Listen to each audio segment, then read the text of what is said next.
I'm not dead. I'm just working on something rather nice. I think you know what I mean. Here is a piece of shit in the meantime. The word is marmalade.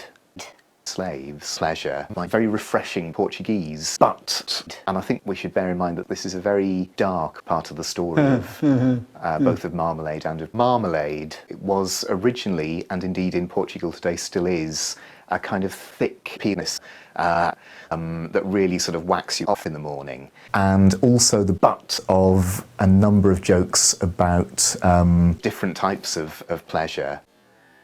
That's a fruit. Marmalade is made from the breakfast, including the rind, which is a bit sexy, which is sexy. Marmalade is made from the whole which in turn comes from the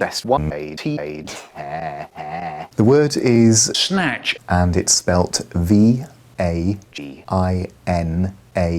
and usually with cocktails, lemons and a sex. The word is man, and that's spelt M-A-N, and so that makes man the world's most highly qualified to stuff it in the butt and provide different types of pleasure. And tea at that time was again a luxury product, very difficult to transport, and so by the 19th century had become a universal tea, very popular with lads wishing to prove their masculinity, for example, on a stag night,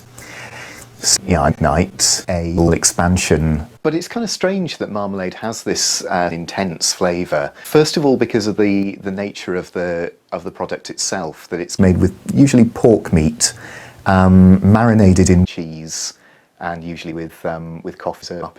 That's a windmill. If you think in particular about the 19th century song by the LaBelles featuring Patti LaBelle, Lady Marmalade, and it's about the sex trade in New Orleans. Lady Marmalade is, she describes herself as a horror. The key phrase is in French, Voulez-vous coucher avec moi ce soir? Which means, do you want to go to bed with me tonight?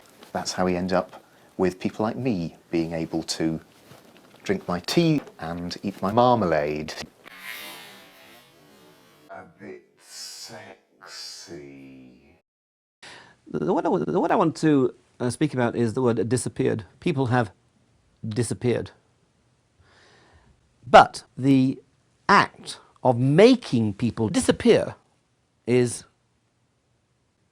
well, I think that we can't even begin to talk about such a phenomenon. So the word in Spanish is desaparecer.